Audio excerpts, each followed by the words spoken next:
Good morning. We'll give folks a minute to join. Hello, Representative Sylvia and Representative Badger. It's great to see you. Good morning.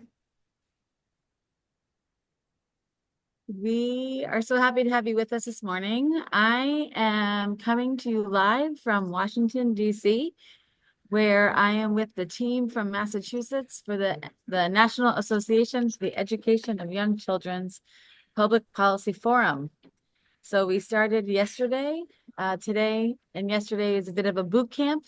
And then tomorrow we all head to Capitol Hill to have meetings with our delegation. So we are meeting with Senator Warren's office, Senator Markey's office, Whip Clark's office, and Congresswoman Ayanna Pressley's office. So we're excited for that.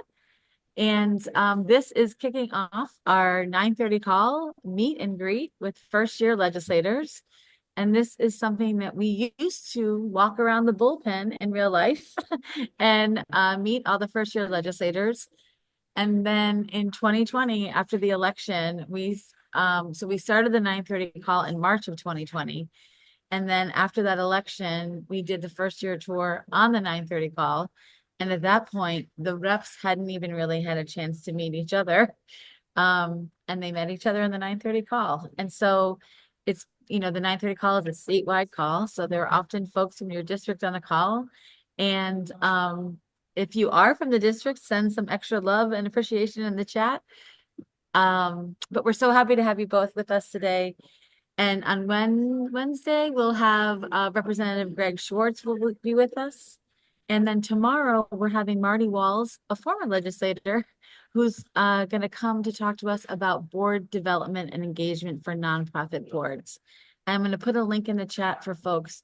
Marty would love to have questions as she is, coming on ahead of time. So I'm going to put the link in the chat, and if folks can just add their questions there, we will send them over to Marty tonight. So welcome, Rep. Sylvia and Rep. Badger. I'll start with both of you. If you can just tell us each, the first question we ask all 9:30 callers is for you to tell us about you and then how you came to be in your current role. So we'd also love to hear why you decided to run for office. So Rep. Badger, why don't we start with you? Up in Plymouth.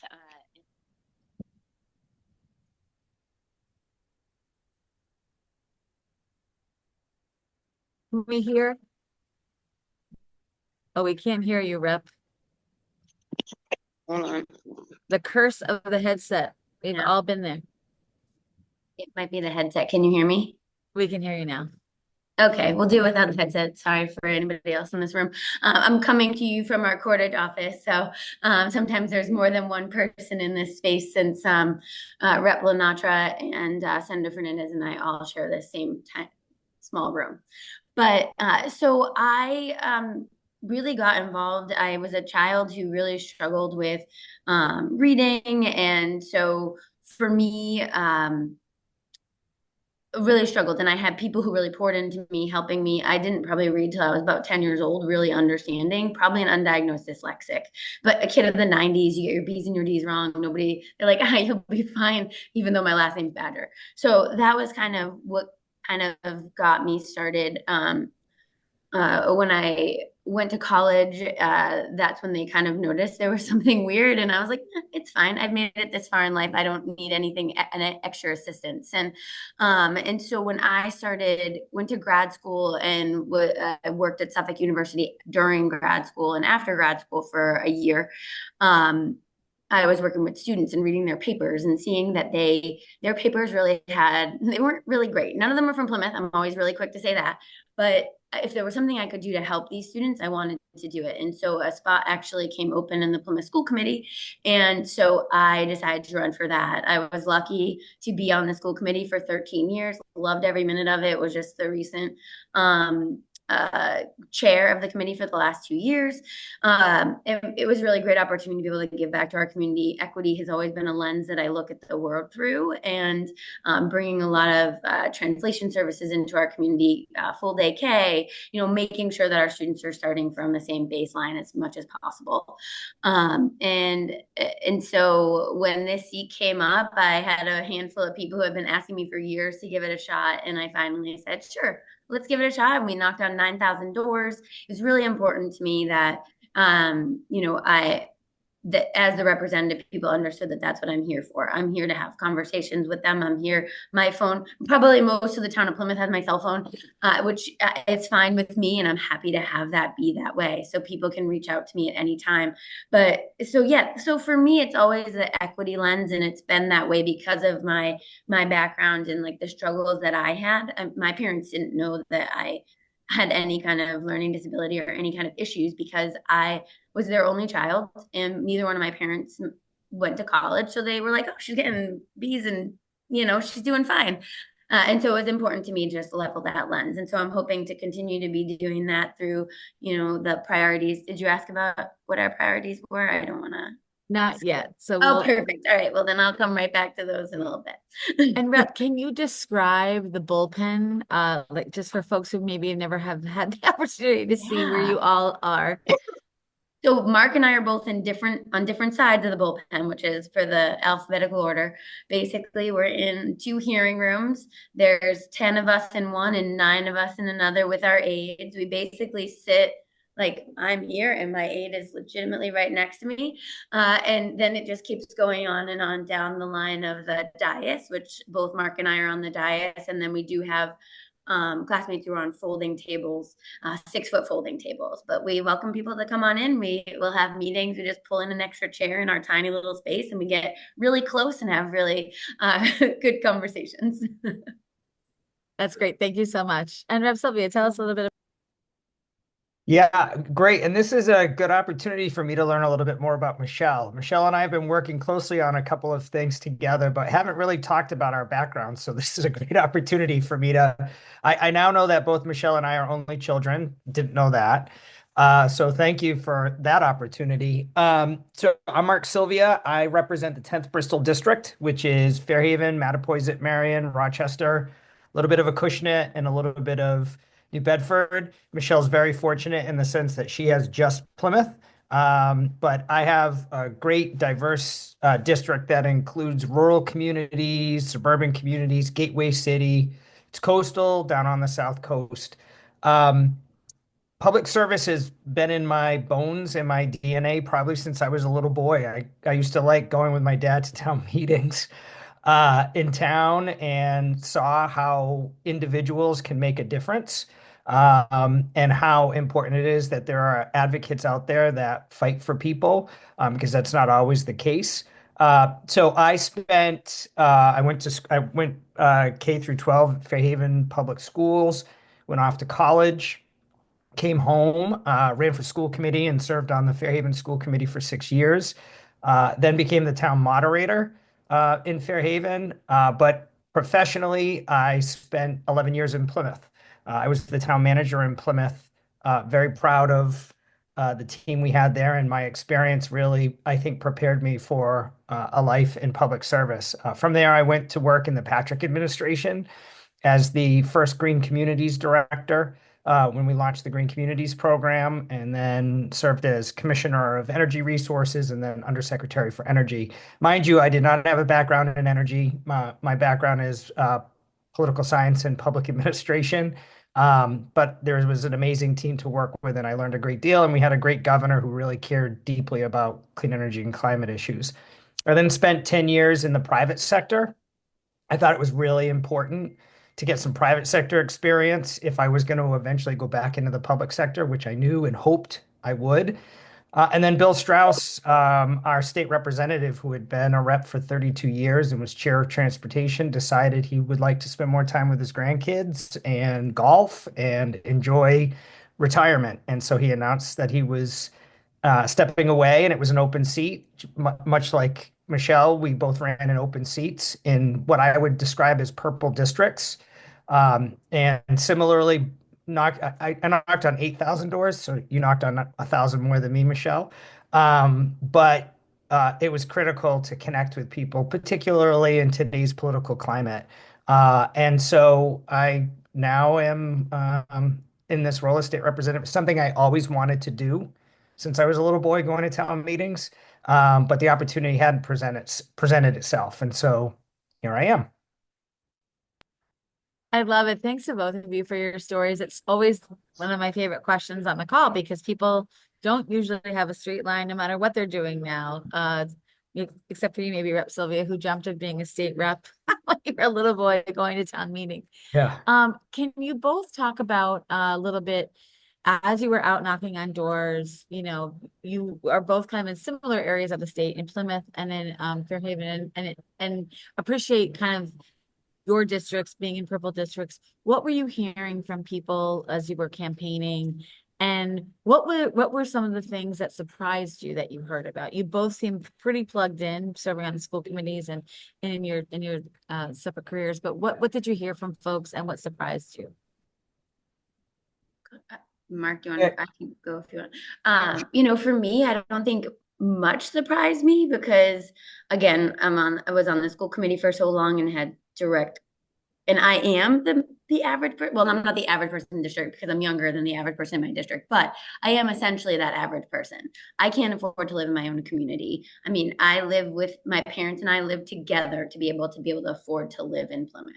It's not an easy place to live. And I know people's goals are to be live, work, and play. And that's what I talked about a lot on the campaign trail is we need Plymouth to be livable, meaning you need to be able to afford to be here. How do we make it more affordable? And we want to work. So sustainable economic development is something we really needed, and we talked a lot about on the doors. And we've got the Plymouth Foundation and some in the town of Plymouth, which obviously Mark really started kind of a lot of that work. Here with the oh my gosh, the sustainable economic development, the blue economy, and all those pieces that we're really pushing here in Plymouth. And then that the beauty of our environment and what we have, making sure that as we grow, we're doing it mindfully. And I think I'm really lucky at this point. Having been here in Plymouth, we are doing a 10-year plan, like a master planning. There we go. We're through the master planning process, but we're also doing that in little chunks. So we're doing that in our 1,600 acres by Holtec. We're doing it in different parts of our downtown resiliency. And so it's a really fun and interesting time to be here in Plymouth because Plymouth has changed so much. I mean, I went to college in Virginia in 2002 and came back and I was like, what? Where is this? Moved back here in 2008 and it was a completely different place, and we have stores. Like we didn't have stores, stores came in under Mark. Like we just didn't have what we have. And so that's a lot we've heard on the doors that people love it here, but they want to be able to stay here.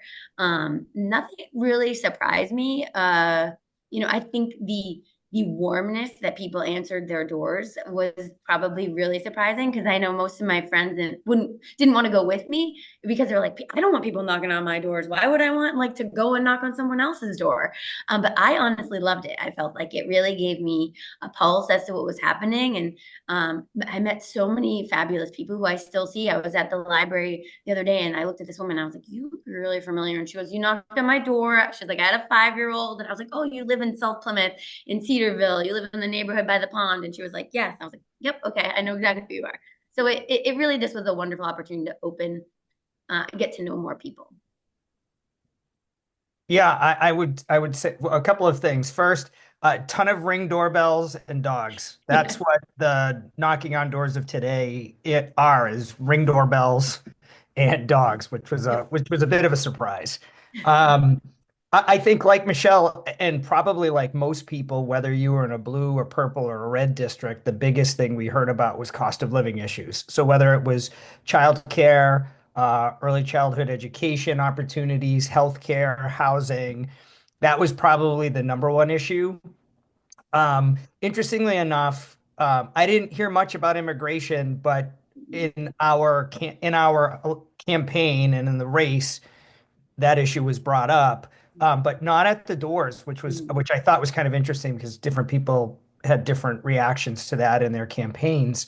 I did have a number of people who said they were tired of the division of politics and wanted to talk to me about what can I do to help bring people together, which I thought was it's still a very relevant issue today that we need to solve for. And then the other issue in my district was, and I don't know how much of this because I didn't hear too much of it knocking on doors, but it certainly was covered pretty frequently, is offshore wind, right? Because of the district that I'm in the 10th Bristol, New Bedford is the hub for offshore wind and fishing, and kind of that was a big issue between the fishing industry and the offshore wind industry. But I would say primary, I heard it more than not, was cost of living issues, which is right because it's something that we're all dealing with. It's so interesting to hear, as we think about as advocates, and this call and this community has been a place where we learn together, we track the state budget, we're tracking the bills that were filed. So it's, and I think as we think about our experience as advocates and experts in early childhood education, we know that you have to know a little bit about a lot of things and you rely on advocates to give you good information. So it's really helpful to hear what you heard as campaigning and then kind of where you're sitting now in your offices. I think there's a question in chat, which I'll get to from Kate Warren Barnes. But just, can you talk a little bit about, so you're a new rep, so you probably each have one staff person, and we know how incredibly important those people are. We're still waiting for committees to be appointed. So that's kind of why you're in the bullpen. And then once committees get appointed, everyone, will get their offices. Can you talk a little bit about your experience? We often talk about, today's freshman is tomorrow's senior, but anytime you start a new job, there's a learning curve. And Yeah. while both of you were engaged in public service, being at the State House is you have to have, it's like you're having a new job, new friends, new processes. Can you talk a little bit about maybe the orientation, what you've learned from the class, and then kind of what that process has been like to onboard as a state rep? Yeah. Do you mind if I go? I'll go first, and I'll try and be quick. It doesn't matter where you come from, whether you come from state government or the private sector or local government or nonprofit world. When you're elected a rep for the first time, you are a freshman rep, and basically there's a lot you need to learn. Even if you thought you knew a lot, or even if you lobbied on Beacon Hill, there's a lot to learn just because we're each independent contractors in a way that also work in a collective group. So we're our own rep. We're in our own district. We know our district better than the other 159 members of the House that also represent their own districts. So just getting comfortable with being that one person that represents your district there's a learning curve there. You got to feel your way through that process, how you connect in your district, how much time you spend in the district versus being up on Beacon Hill. Like you said, Amy, there are once the bill filing process ends, which is 2 weeks after like you're sworn in, like talk about drinking through a fire hose, you get to file bills within 2 weeks.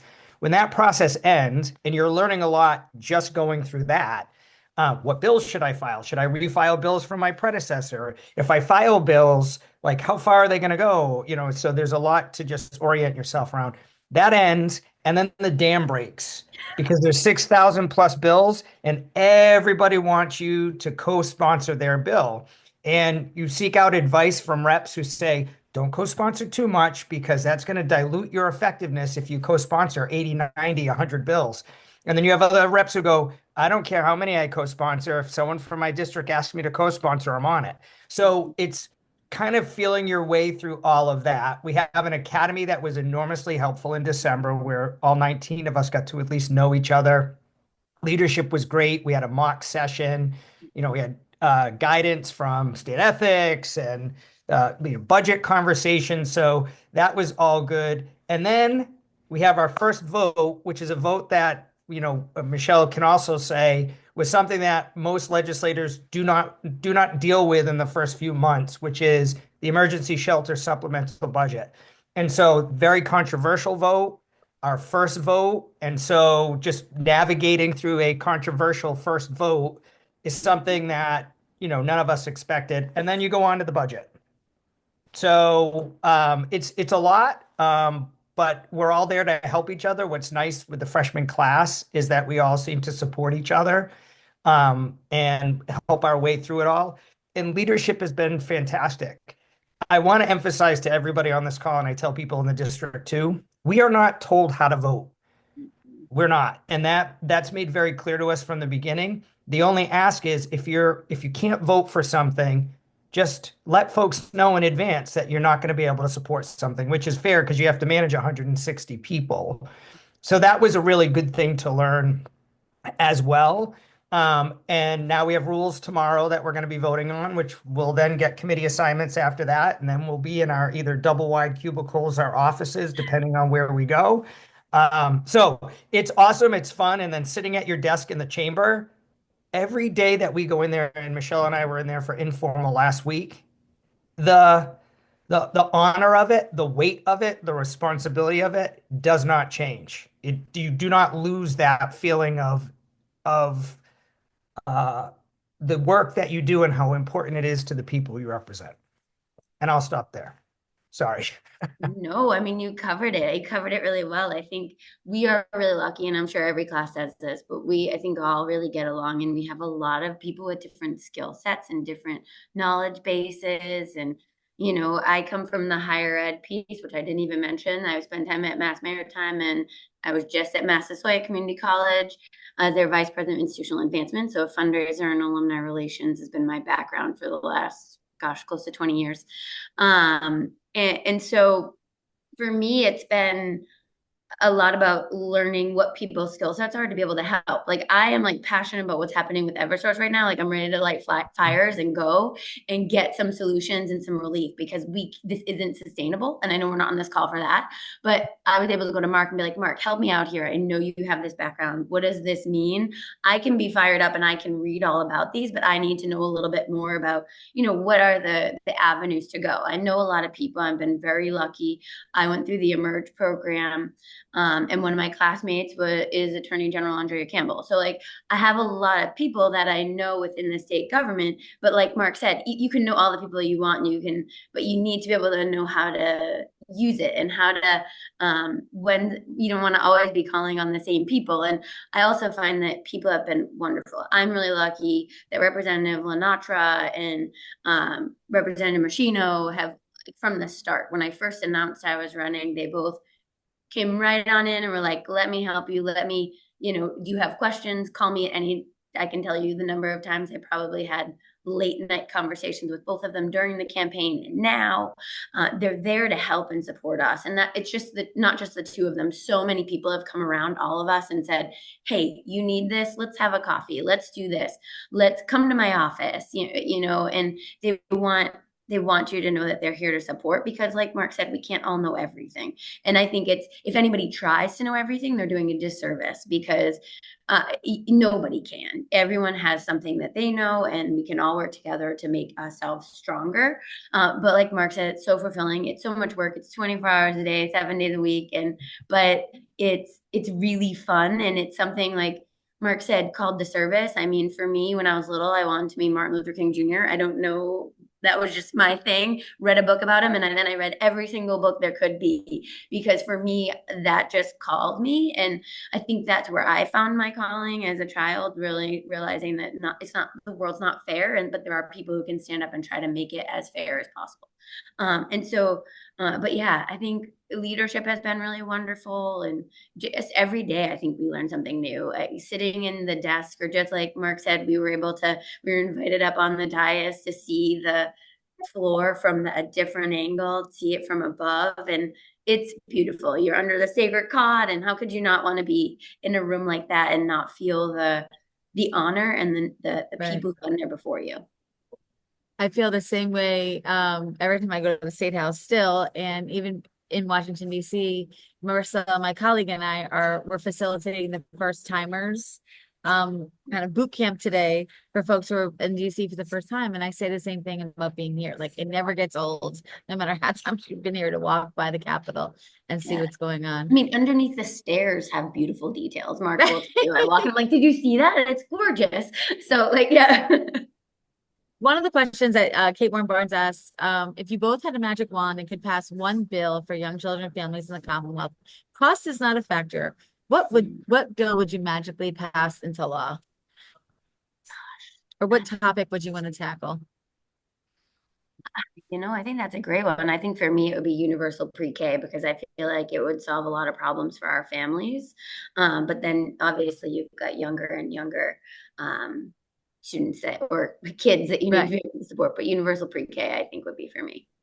great. Yeah, that's exactly what I was going to say. But I'm curious, the person who asked that question, is there a specific one that you would want us to support? Yeah. Well Um, played, Rep Sylvia. Well played. I'm sure there are. Well, we know we made a lot of progress last year with through the budget, the bill that we had been working on, got passed to the budget. And so I think we're thinking about implementation. We think, and Rep Badger, as you said, I think birth to 5 and then school age programs. What does that look Mhm. like? And I also think that compensation for the workforce. Yeah. Kate, did you want to add anything? No, I think that was great. Thank you both for indulging the question and look forward to meeting you both in real life and working with you. Yeah. likewise.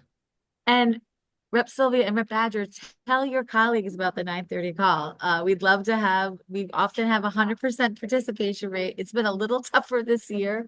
So we are even more grateful that you both said yes so quickly and are our first guests on this first year tour. But I think, Wow. yes, and I think it's important for us to have this contact with elected officials, to hear that you're people, to hear about your experience campaigning, to hear about kind of how you started and what you hope to see. And please come back anytime to the 9:30 call. We're happy to have you. We had over 80 people on this morning from across the state. Wow. This is great. And so, and Glad you told us also, that at the end and not the beginning. and we would What? encourage your staff as well. We know we have legislative staff that are tuning in every day just to kind of hear the beat and the pulse. So the call is 4 days a week. And we are celebrating our 5th anniversary of the 9:30 call. We will be Wow. doing it live from Worcester, so stay tuned for those details. And we're going to have watch parties across the Commonwealth so folks can join in. So folks in chat, please show your love and appreciation for both Representative Sylvia and Badger for joining us this morning. I will send you both the chats and to your team. Special thanks to both of your staff who helped confirm this call and got you on. And thank you so much for adding questions for Marty Walls tomorrow. And we will see everyone on the 9:30 call. Have a great day. Thanks so much, Reps. Thank you so much. Send Thank us our you. classmates who haven't responded to you and we can tell them. Just Yeah. honestly, I mean, that's just sometimes it might Yeah. get lost in our million Exactly. emails. Peer to peer. You got And it. Yeah. you have Greg Schwartz, who is a doctor and Yeah. a lawyer and a Right. Yeah. representative. It's So, wild. He's really smart. He's smart, man. Yeah. so he'll be in Yeah. on Wednesday. Thank you Yeah. both Yeah. so much. Thank you. All right. Have a great day, Great rest of your everybody. day. Bye.